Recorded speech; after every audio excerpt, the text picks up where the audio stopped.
Hello, ladies and gentlemen. Welcome to another episode of the E-Reports. With us today for the Youth Wisdom segment, we have a very interesting, different than usual guest.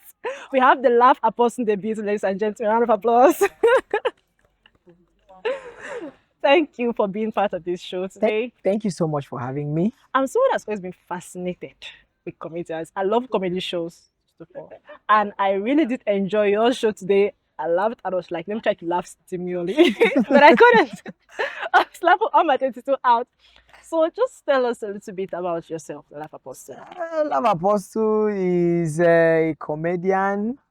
Love Apostle is an MC. Love Apostle is everything to do around the stage. Sometimes I dance, sometimes I sing, Oh, sometimes I am an instrumentalist, sometimes I preach, and sometimes I teach people how to talk.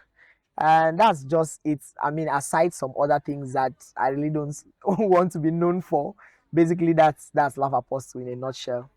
yeah. So as a comedian, that would say Yeah. you see as so many things, but let's see, Laugh Apostle name, laugh. Yeah.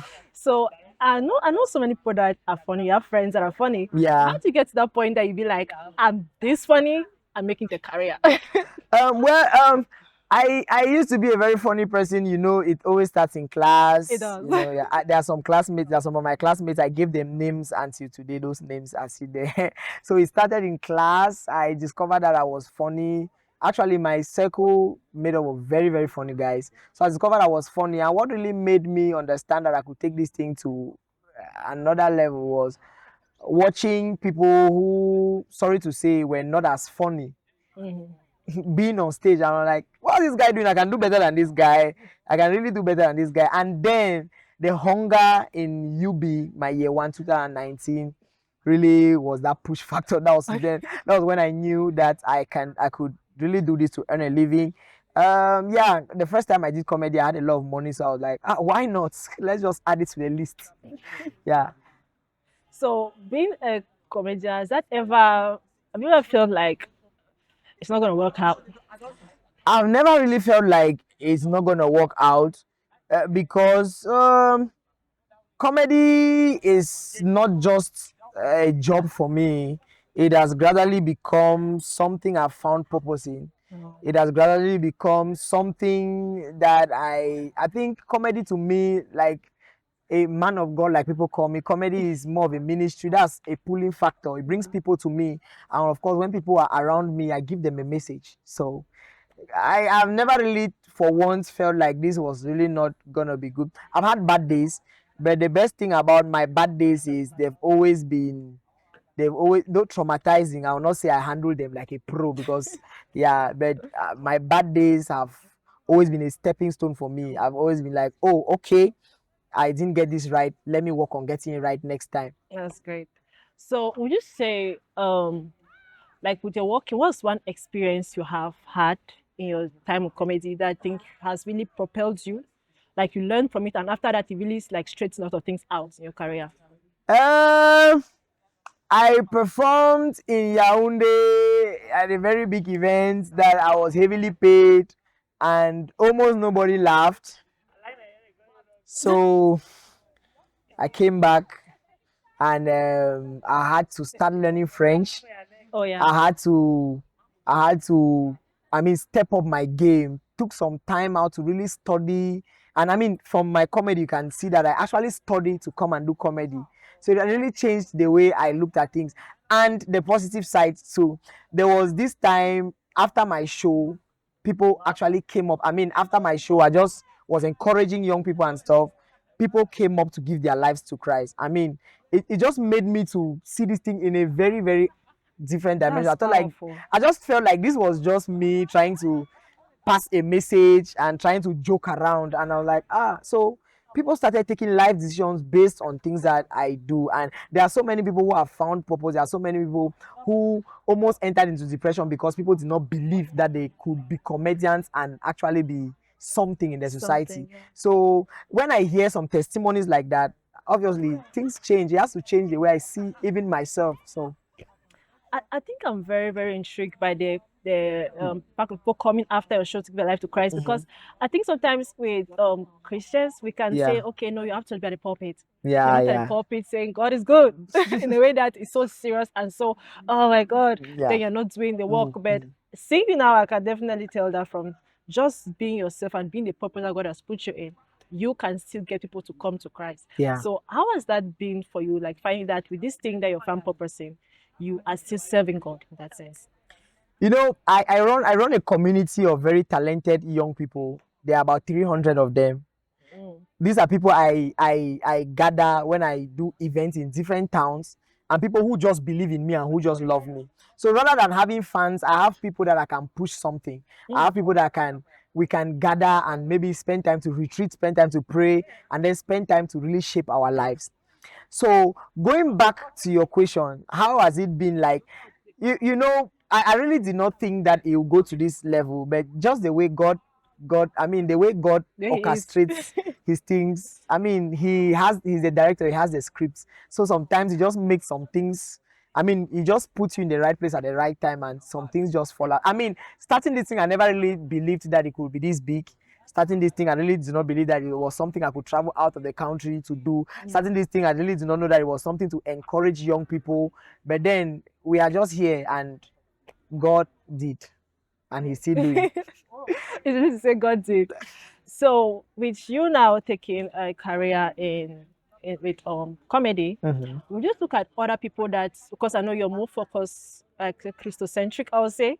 Yeah. Also, Yeah, like, because I think most people look like if you're doing comedy, you should maybe add some vulgarity to it. If you don't put vulgarity, it's not gonna be comedy. It's not gonna be funny. yeah, yeah, Yeah, yeah. but that clean comedy, that one that is funny and it still preserves your Yeah, values. yeah. Like, how has that been? Do you feel like it's difficult sometimes, or do you find it so natural to do that? See, it's very difficult. I will not lie to you. Trust me, it's easier to do comedy when you don't have barriers.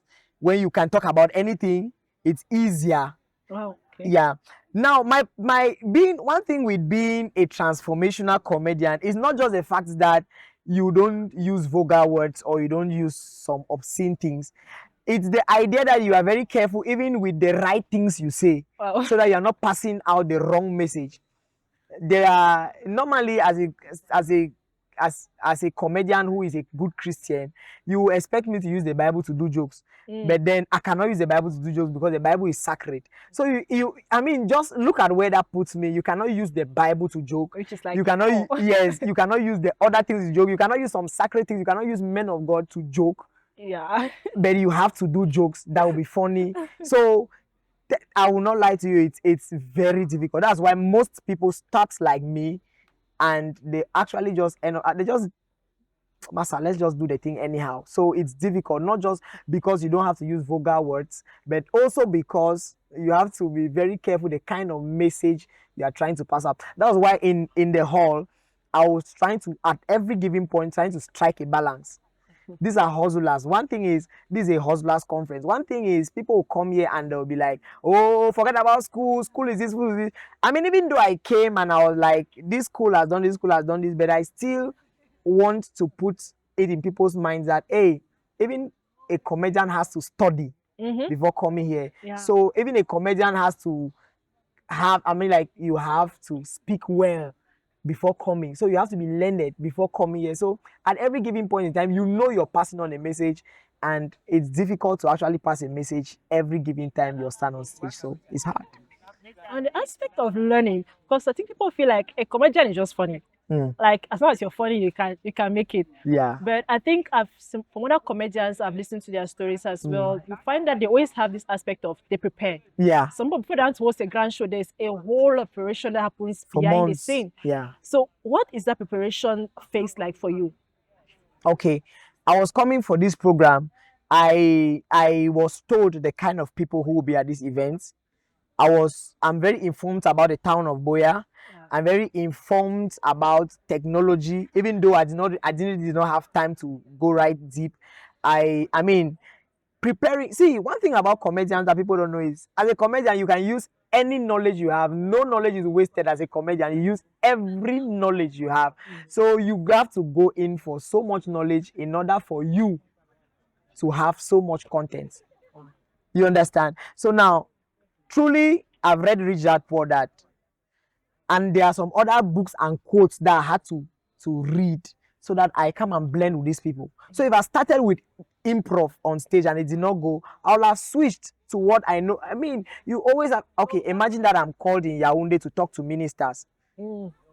You have to be on the same level with them, Yeah. technically, somehow. Something they can relate to. Something they can relate to. That's I true. mean, you have to come in with statistics. If you're talking with statistics. And a comedian actually studies very much. I mean, you have to be updated with the news. You have to be updated with so many things in the country. You have to be updated with things on social media. You have to be updated with things that are happening around your town. So preparations for me is studying. I'm somebody who advocates a lot for personal development. Yes, study. And some other things, you actually have to also dress well. Yeah, dress well. I mean, dress your art. I mean, we are talking of preparations. Yeah. So, I mean, I knew my people, I knew my town, I knew my setting. I had to read some few. There were some people in the hall that I actually knew them just because I was supposed to come for this program, and I read details on the flyer so that I deliver in context. Wow. So now being a comedian and the other people that might be aspiring and like, I want to be a Love Apostle someday. Like, Love Apostle 2.0, something like that. The upgrade. The upgrade. I want to upgrade. So I cannot reach you yet, okay? Yeah. So when people, what was that thing? I think, like we said, it was not a lot of people are funny. Like I can crack, I just laugh now. Yeah, yeah, I think, yeah, no, let me yeah, go and yeah. take a mic too. I made him laugh. I Yeah, made Love yeah, Apostle yeah, laugh. Let me go yeah. and take a mic. So what was that extra spice you found in yourself that made you think, no, because of this, I think I should go through with Okay. following that? I will not be one of those people who will say that they had everything figured out when they started. I mean, what really encouraged me, like I said, was the first event that it was just a wedding in the Cartier. So I just took the mic, and my first push was that money. Hello, like, you are in year one, you have 30,000 from one event. Come on now. Yeah, So yeah. So I want to say that people should add skill to the talent. You know, to be funny is a talent, but to be a stand-up comedian, that's a skill. wow. You have to learn how to talk well. Now take down notes. You have to learn how to talk well. I mean, this is not me trying to talk very highly of myself. Do I talk well? Yeah, you do. I talk well, right? So well. So if you want to convey a message, you want people to understand what you're saying, you learn how to talk well. You learn how to, you learn how to improvise? There's a whole course on that. On improv. On improv. I thought the entire idea is just, I mean, you can improv very, very wrong, like just improv, and it goes very wrong. It goes south. wow. Okay. So there's a right way to improv. to improv. Okay. You get? So these are some things you learn. And first of all, can you handle failures? Okay. Imagine that you stand on stage. There are bad days. There are bad days. There are days that you come on stage and you don't even know what is happening. Nothing seems to be going right. But there are days you come on stage and the moment you talk, people are just laughing. Like, today was a very good day. Today was not a very, very good day for people that know me. For you, it was a very good day. Today was just an average day. I mean, I had like 5 laughs every minute, technically. But then I do better. Especially those kind of jokes where you crack and then the whole hall is silent. Then they start laughing. Then everybody picks up. Yeah. Those I mean, when you grow, you set standards for yourself. Those are some things that I set for myself. But you have to learn some of those things. You have to learn the arts of stand-up comedy. You have to learn and understand your market, like we're doing. Do research on your market so that you know how to go about these things. So yes, there is so much attached to just being funny. You have to learn so many of these things. It's not just about being funny. It's not just. I mean, averagely 3 of 10 people are funny. Very true. Yeah. But how many of those people? How many of those people make good comedians? Yeah, I guess that's the difference. Yeah. So, what the last message? How can people get you first? How can people get to Laugh Apostle? How can people get to Laugh Apostle? Yeah. One thing I'm struggling so much with is to adapt with social media.